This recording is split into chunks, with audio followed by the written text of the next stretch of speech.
আসসালামু আলাইকুম। আর কদিন বাদেই মাহে রমজান। খোশ আমদেদ মাহে রমজান। রমজানে আমরা সবাই ওজন কমাতে চাই, কিন্তু উল্টো বেড়ে যাই। কিন্তু কেন? তো রমজানকে সামনে রেখে আমরা অত্যন্ত বাস্তবধর্মী একটি আলোচনা আজ করব, যা আসলে সবার ক্ষেত্রেই প্রযোজ্য, সবার জন্যই প্রযোজ্য। রমজানে আমরা সবাই ওজন কমাতে চাই।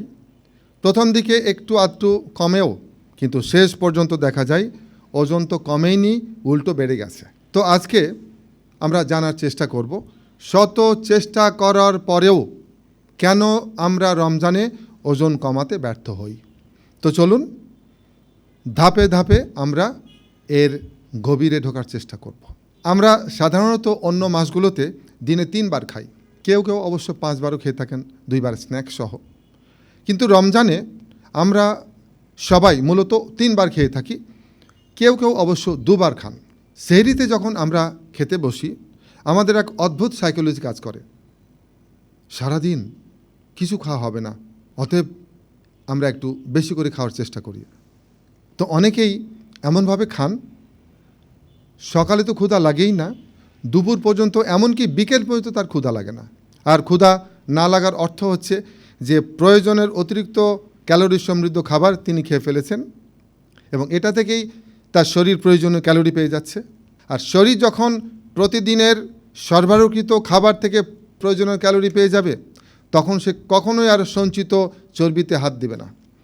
আর সঞ্চিত চর্বিতে যখন আপনার শরীর হাত না দিবে, কোনোদিন আপনার ওজন কমবে না, ওজন কমার প্রশ্নই আসে না। অন্যদিকে সাধারণভাবে অধিকাংশ মুসলমান অত্যন্ত ক্যালোরি সমৃদ্ধ খাবার দিয়ে ইফতার করেন। সাধারণত আমরা কী দিয়ে ইফতার করি? আমরা তো জানি সবাই, আমরা খেজুর খাই, চিনির শরবত বা গুড়ের শরবত খাই, ফলমূল থাকে এবং অত্যন্ত ক্যালোরি সমৃদ্ধ ভাজা পোড়া খাবার, অর্থাৎ এই যে মুড়ির সাথে ছোলা, পেঁয়াজু, বেগুনি, চপ, তারপর হচ্ছে নানা রকম চিকেন ফ্রাই আর জিলাপি, হালিম এবং নানা রকম মিষ্টান্ন থাকে। এ তো গেল ইফতার পর্ব। এরপর রয়েছে রাতের খাবার। সাধারণত রাতের খাবারে কি থাকে আমাদের? রাতের খাবারে থাকে ভাত, অথবা কেউ কেউ রুটি খান, সাথে ডাল, সবজি, মাছ অথবা মাংস।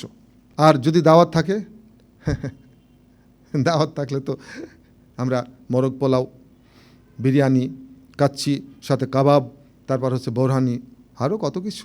আপনি যদি ভালো করে খেয়াল করেন তবে দেখবেন যে এত খাবার আপনি রমজানের আগের মাসেও খান নাই। পুষ্টিবিজ্ঞানীরা বলছেন যে বাংলাদেশিদের হাইট, ওয়েট, লাইফস্টাইল ইত্যাদি বিবেচনায় আমাদের প্রতিদিনের গড় ক্যালোরি প্রয়োজন পুরুষদের ক্ষেত্রে 2500 কিলো ক্যালোরি এবং নারীদের ক্ষেত্রে 2200 কিলো ক্যালোরি। এখন আমরা যদি ভালো করে খেয়াল করি তবে কি দেখব? ইফতার এবং রাতের খাবারেই 2500 কিলো ক্যালোরি খাবার আমরা গ্রহণ করে ফেলি। সেহরির খাবার তো বাড়তি। ফলে প্রয়োজনের অতিরিক্ত ক্যালোরি সমৃদ্ধ খাবার আমরা গ্রহণ করছি প্রতিদিন। ফলশ্রুতিতে ওজন কমার বদলে উল্টো ওজন বাড়তে থাকে। এটা গেল ওজন বাড়ার প্রথম কারণ। এবার চলে আসি আমরা ওজন বাড়ার দ্বিতীয় কারণ। প্রখ্যাত ডায়েট বিশেষজ্ঞ ডক্টর পল রয়েন তিনি পরিষ্কার করে বলছেন, ওজন যদি কেউ ঠিক রাখতে চায় তাহলে তাকে খেতে হবে সকালে রাজার মতো, দুপুরে রাজপুত্রের মতো এবং রাতে ভিখারির মতো। বাড়তি ওজন কমানোর জন্য বা সঠিক ওজন ধরে রাখার জন্য রাতের খাবার হচ্ছে সবচেয়ে গুরুত্বপূর্ণ। সন্ধ্যার 7টার পর যদি আপনি ভরপেট খান, পৃথিবীর কোনো পদ্ধতিতেই আপনি ওজন কমাতে পারবেন না। আর রমজানে আমাদের মূল খাবারটাই থাকে সন্ধ্যার পর, রাতে। কেউ কেউ তো 2500, 3000, 3500 কিলো ক্যালোরি সমৃদ্ধ খাবার খেয়ে ফেলেন সন্ধ্যা রাতেই। এরপরও মুখ চলতে থাকে, এটা খান, ওটা খান, ওটা মুখে দেন, চিবাইতে থাকেন। ফলে যা হবার তাই হচ্ছে, ওজন কমার বদলে বরং বাড়তে থাকে। এবার চলে আসি ওজন বাড়ার তৃতীয় কারণ। অধিকাংশ স্বাস্থ্য সচেতন মানুষ অন্যান্য মাসগুলোতে নিয়মিত মর্নিং ওয়াক বা ইভিনিং ওয়াক অথবা জিমে যান, কিছু সময় তিনি ব্যায়াম করেন। কিন্তু রমজানে বাস্তব কারণে তিনি মর্নিং বা ইভিনিং ওয়াকও করতে পারছেন না, জিমেও যেতে পারছেন না। অবশ্য অনেকে মনে করেন 20 টাকার তারাবির নামাজ পড়ছি, প্রচুর ক্যালোরি বার্ন আউট হচ্ছে, কিন্তু বাস্তব সত্য কি? এসি মসজিদে আরামের মধ্যে 20 রাকাত নামাজ আপনার তেমন ক্যালোরি কমাতে পারে না। ফলে রমজানের আগে মর্নিং ওয়াক, ইভিনিং ওয়াক বা জিমের যাওয়ার ফলে যতটুকু ক্যালোরি আপনি বার্ন আউট করতেন, রমজানে সেটুকুও করতে পারছেন না, সেটুকুও বন্ধ হয়ে যায়।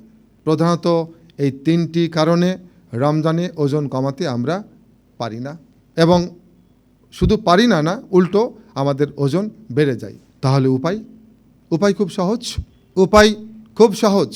যেভাবে সেহরি এবং ইফতার করা উচিত সেভাবে সেহরি এবং ইফতার গ্রহণ করুন। অর্থাৎ নবীজি সাল্লাল্লাহু আলাইহি ওয়াসাল্লাম যে পদ্ধতিতে রোজা রাখতেন, সেহরি খেতেন এবং ইফতার করতেন, সেটি হচ্ছে রমজানে মুসলিমদের আদর্শ খাদ্যাভ্যাস।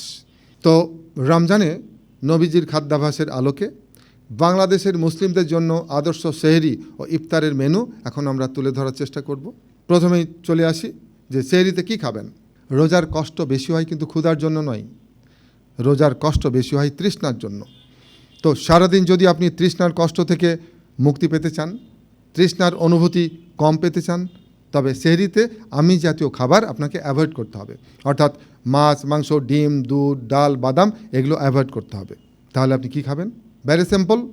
সেহরিতে সবচেয়ে আদর্শ খাবার হচ্ছে অল্প একটু ভাত নিন, লাল চালের ভাত, সাথে সবজি, ব্যাস। এটা আমাদের সবচেয়ে পরিচিত খাবার। যদি আপনি মনে করেন আপনি 1 থেকে 2টি লাল আটার রুটি সাথে সবজি নিতে পারেন, অথবা আপনি কিছু ওটস আপনি দুধে ভিজিয়ে রেখে কলা দিয়ে খেয়ে নিতে পারেন, অথবা আপনি অল্প লাল চিড়া এটা ভিজিয়ে রাখুন, তারপর এটি টক দই দিয়ে, গুড় দিয়ে খেয়ে নিন, অথবা 1টি বা 2টি কলা, 2-3টি খেজুর সহ খেয়ে নিতে পারেন। ব্যাস, যে কোনো একটি মেনু আপনি গ্রহণ করুন সেহরির জন্য। সাথে অবশ্যই আধা চা চামচ কালো জিরা এবং 1 বা 2 কোয়া রসুন চিবিয়ে খেয়ে নিন। আমরা এইটুকু বলতে পারি, আপনি যখন এভাবে খাবেন আপনার ইমিউন সিস্টেম শক্তিশালী হবে এবং আপনার ওজন কমতে শুরু করবে। আর ওজন যাদের অনেক বেশি, অথবা যাদের উচ্চ রক্তচাপ, হৃদরোগ, ডায়াবেটিস আছে, তারা কি করবেন? সেহরিতে কোনো কিছু খাবেন না, শুধু পানি, পেট ভরে পানি পান করবেন। সাম্প্রতিক 2টি গবেষণায় দেখা গেছে সপ্তাহে 3 দিন 24 ঘন্টার ফাস্টিং আপনার ইনসুলিন রেজিস্ট্যান্স রিভার্স করতে সক্ষম। যদি আপনার টাইপ 2 ডায়াবেটিস থাকে, এই টাইপ 2 ডায়াবেটিসের পেছনের মূল কারণ হচ্ছে ইনসুলিন রেজিস্ট্যান্স। আপনি যখন ভোররাতে পানি পান করছেন, তার মানে কি?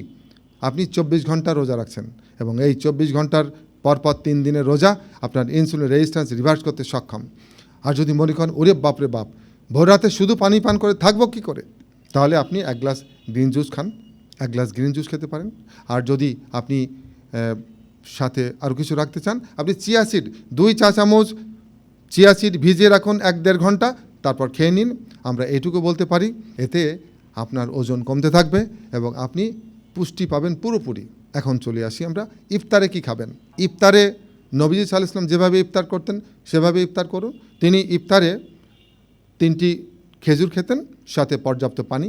তো আপনিও 2 থেকে 3টি খেজুর গ্রহণ করুন এবং ভালো করে চিবিয়ে খান।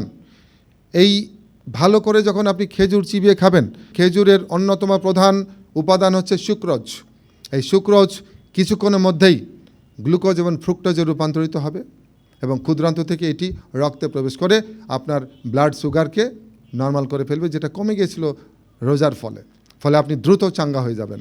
যেহেতু আপনি খেজুরের মাধ্যমে গ্লুকোজ এবং ফ্রুক্টোজ খাচ্ছেন, বাড়তি কোনো চিনি বা গুড়ের শরবত খাওয়ার কোনো প্রয়োজন নেই। তবে যদি একান্তই মন কিছু খেতে চায়, তাহলে কি করবেন? আপনি চাইলে 1 গ্লাস বেলের শরবত খেতে পারেন। এটি আপনার পেট ঠান্ডা রাখবে, আপনার কোষ্ঠকাঠিন্য দূর করবে এবং আপনি খুব বেটার ফিল করবেন। অথবা 1 গ্লাস এবিসি জুস রাখতে পারেন। আপেল, বিট এবং ক্যারট অল্প অল্প করে নিয়ে জুস বানিয়ে ছেঁকে রাখুন, খেয়ে নিন। অথবা শুধু 1 গ্লাস বিটের জুস খেতে পারেন, অথবা 1 গ্লাস গ্রিন জুস খেতে পারেন।